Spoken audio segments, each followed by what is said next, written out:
Μάζευα στη φαρέτρα μου skills. Γιατί ήταν αυτό το goal από την αρχή, δηλαδή το να φτιάξω αυτό που λέμε το T-shaped skill set, να έχω δει σε εύρος όσο περισσότερα παιδεία γίνεται και να έχω βάθος σε κάτι. Επέλεξα να έχω βάθος ό,τι έχει να κάνει με πωλήσεις και business development και να έχω εύρος όλα τα υπόλοιπα. Καλώς ορίσατε στην έκτη σεζόν της σειράς podcast της Endeavor Greece. Στο σημερινό επεισόδιο των Outliers φιλοξενούμε τη Ράνια Λάμπρου, ιδρύτρια της Simpler. Η Ράνια μοιράζεται μαζί μας πώς δημιούργησε μια τεχνολογία που μετατρέπει το online checkout σε εμπειρία ενός μόνο κλικ. Η Simpler προσφέρει μια διαδικασία αγοράς με ένα μόνο πάτημα, απλοποιώντας τις διαδικτυακές συναλλαγές, μειώνοντας την εγκατάλειψη καλαθιών και αυξάνοντας τελικά τις πωλήσεις. Έχοντας πελάτες κάποια από τα μεγαλύτερα ηλεκτρονικά καταστήματα της Ευρώπης, η Ράνια και η ομάδα της εστιάζουν σε αυτό που μετράει πραγματικά: ταχύτητα, άψογη εμπειρία χρήστη και αρμονία ανάμεσα στην πρόθεση και την ολοκλήρωση της αγοράς. Γεια σου, Ράνια. Γεια σου, Παναγιώτη. Σε ευχαριστούμε πολύ που είσαι μαζί μας εδώ. Εγώ ευχαριστώ για την πρόσκληση. Πολύ ενδιαφέρον επεισόδιο, πολύ ενδιαφέρουσα συζήτηση. Έχετε καταφέρει πολύ όμορφα πράγματα με τη Simpler και ανυπομονώ να μιλήσουμε και να φτιάξουμε αυτή την ωραία συζήτηση και να την ακούσει και το κοινό μας. Πριν πάμε λίγο στη ζωή σου και σε όλα όσα έχεις καταφέρει, θες να μας δώσεις ένα γρήγορο description τι είναι η Simpler? Μάλιστα, ναι. Η Simpler λοιπόν είναι μια ολοκληρωμένη πλατφόρμα checkout. Αυτό που κάνουμε είναι να επιτρέπουμε στον καταναλωτή να αγοράζει πάρα πολύ εύκολα από οπουδήποτε. Είτε πρόκειται για ένα e-shop, είτε πρόκειται για ένα email, μια διαφήμιση, ένα QR code, ένα chatbot ακόμα και ένα AI assistant, τώρα που είναι και χαμός hot. γίνεται τώρα με το AI. Ακριβώς. Οπότε δίνουμε αυτό που λέμε ένα διαβατήριο αγορών σε έναν χρήστη, το οποίο θυμάται ποιος είναι, πού θέλει να παραγγείλει, πού θέλει να παραλάβει το προϊόν, με τι θέλει να πληρώσει, ώστε να μην χρειάζεται να βάζει τα ίδια στοιχεία ξανά και ξανά σε κάθε έμπορο που αγοράζει. Οπότε αυτό για τον έμπορο, από τη μία του δίνει ένα πιο αποδοτικό checkout, που τον βοηθάει να αυξήσει τις πωλήσεις του, αλλά ταυτόχρονα του δίνουμε και όλη την υλοποίηση του checkout έτοιμη. Δηλαδή την ταυτοποίηση του χρήστη, τις μεθόδους αποστολής, μεθόδους πληρωμής, loyalty, πρόληψη απάτης, όλα αυτά. Σαν μια ενιαία λύση. Οπότε τους απαλλάσσει και από τα κόστη ή τις τεχνολογικές προκλήσεις που θέλουν για να το διαχειριστούν αυτό το. Πολύ ενδιαφέρον. Εγώ σαν καταναλωτής θα σου μιλήσω τώρα.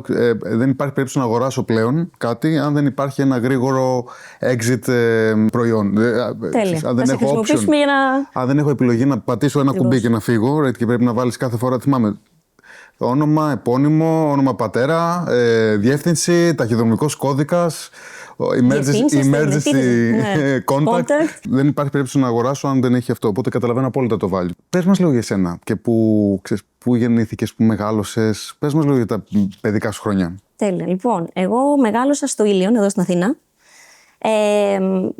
Πολύ μια απλή οικογένεια. Ο μπαμπάς μου στην πολεμική αεροπορία, μηχανικός αεροσκαφών. Η μαμά μου ιδιωτική υπάλληλος. Είχαμε και ένα πρακτορείο ΠΑΠ. Αυτή είναι η μόνη μου επαφή με το επιχειρήν. Επιχειρηματικότητα είναι αυτό. Είναι. Δεν το ξέρει πολλοί κόσμος αυτό. Είναι μια μορφή επιχειρηματικότητας. Ναι. Ότι οι ιδιοκτήτες των πρακτορείων ΟΠΑΠ είναι μικροί επιχειρηματίες, οι οποίοι έχουν δικό τους PNL, έχουν δικό τους. Βέβαια. Όλα αυτά κατά μία έννοια υπάρχουν. Καμία σχέση με τη startup βέβαια και καμία επαφή από το δικό μου το περιβάλλον. Οπότε ναι, μεγάλωσα εκεί. Σπούδασα στην ΑΣΟΕ. Ο μπαμπάς ή η μαμά έτρεχαν το πρακτορείο? Μαζί. Ναι, μαζί. Άρα μεγαλώνεις στο Ήλιο. Μεγαλώνω στο Ήλιον. Σχολείο, δημόσιο. Σχολείο εκεί, δημόσιο, όλα αυτά, ναι. Και κανένα εξωτερικό ερέθισμα ως προς αυτό που τελικά με έφερε η ζωή να κάνω. Σπούδασα στην ΑΣΟΕ χρηματοοικονομικά. Πάλι έτσι τυχαία λίγο, γιατί ξέρεις πώς είναι το σύστημα στην Ελλάδα. Βγάζεις μόρια. Πας στην πιο υψηλή. Ναι, ακριβώς. Και όπου περάσεις με τα μόρια σου. Και ότι δηλώσεις. Άμα σου τύχει. Ό,τι σου τύχει βασικά. Ναι, εμένα κάπως έτσι πήγε. Πήγα στην πρώτη σχολή της ΑΣΟΕ τότε για να μην χαραμίσω μόρια, χωρίς να ξέρω πού ακριβώς πάω να σπουδάσω ακριβώς. Πότε μπήκες στο πανεπιστήμιο? Το 7, και βγήκα το 11. Τέλειωσα τη σχολή και δεν μπορώ να σου πω ότι ήξερα τι ακριβώς θέλω να κάνω, ούτε τότε. Ήξερα ότι δεν θέλω να κάνω. Λογιστικά αυτό το κατάλαβα ότι δεν το θέλω. Συνήθως έτσι, αυτό βοηθάνε οι σχολές. Ναι, αυτό μάλλον. Τι δεν θέλεις να κάνεις. Ακριβώς. Ξεκίνησα το μεταπτυχιακό μου. Συγγνώμη, τώρα ένα διάστημα, μάλλον ένα χρόνο έμεινα πίσω για να μπορέσω να πάρω υποτροφία. Γιατί την πρώτη χρονιά που έκανα αιτήσεις για μεταπτυχιακό δεν είχα πάρει την υποτροφία που ήθελα. Οπότε έμεινα ένα χρόνο πίσω. Δούλευα σε ένα ξενοδοχείο εκείνη την περίοδο. Αθήνα. Στην Αθήνα. Μάζευα λεφτά ταυτόχρονα και έφτιαχνα το βιογραφικό μου. Ξανακάνω αιτήσεις και τότε πήρα την υποτροφία που ήθελα. Ήθελες υποτροφία γιατί δεν είχες. Γιατί δεν ήθελα να. Όχι, δεν ήθελα. Ήταν merit award η υποτροφία που πήρα. Δηλαδή δεν ήταν need-based από οικονομική. Δεν ήθελα να επιβαρύνω τους γονείς μου, βασικά. Ωραία. Ήθελα να είμαι αυτόνομη και ότι μόνη μου μπήκα και δεν έβαλα βάρος σε κανέναν, ας πούμε, οικογενειακά. Πολύ ωραίο. Και έκανα το μεταπτυχιακό μου σε International Management στο Rotterdam και στο Μιλάνο. Και κάπου εκεί ξεκίνησε να μπαίνει το μικρόβιο του entrepreneurship. Υπάρχει κάπου, εντοπίζεις κάπου σε κάποια σημεία που η επιχειρηματικότητα μπαίνει πιο έντονα στο κάδρο? Σίγουρα όχι από το οικογενειακό μου περιβάλλον, θα πω. Είναι αρκετά risk-averse στο οικογενειακό μου περιβάλλον, καμία σχέση. Ίσως λίγο εκεί κατά τη διάρκεια του πανεπιστημίου κάποια projects. Ήμουν εκεί τότε στις Κυψέλες επιχειρηματικότητας. Ήταν η πρώτη, ας πούμε, πριν το EGG. Ήταν η Κυψέλες επιχειρηματικότητας και είχαμε κάνει κάποια business plans στην ΑΣΟΕ και μας είχαν βάλει σε ένα 5μηνο, 6μηνο, ας πούμε, hub που μας έκαναν mentoring σε σχέση με το και κάπου εκεί στο κέντρο, στα Εξάρχεια ήταν κάποια hubs. Ήταν 3P. Ναι. Τι ωραία. Ναι. Πολύ παλιά αυτά. Τα θυμάμαι κι εγώ. Το 12, 13, ναι, εκεί. Οπότε εκεί αρχίζεις και γνωρίζεις. Ξεκινάει. Αλλά τα πραγματικά ερεθίσματα τα παίρνεις στο μεταπτυχιακό. Στο μεταπτυχιακό είχα ένα μάθημα που ήταν επιχειρηματικότητα και είχαμε, εκτός από διαβάζαμε success stories. Καλή ώρα είναι να δεις πως συμφωνώ πάρα πολύ για το ότι αυτό έτσι, δημιουργεί όλη αυτή την όθηση για να το ακολουθήσεις. Και μαθαίναμε μάλλον για success stories από διάφορες εταιρείες. Είχαμε και founders που ερχόντουσαν και μας έκαναν παρουσιάσεις. Και κάπως έτσι μου λέω, να, αυτό θέλω να κάνω. Και εκεί στο μεταπτυχιακό το thesis μου ήταν πάνω σε ελληνικές startups. Οπότε μέρος δηλαδή του thesis ήταν να παίρνω συνέντευξη εγώ από Έλληνες founders. Στο Μποκόνι, ναι, ακριβώς. Στην Ιταλία. Ποιους έκανες?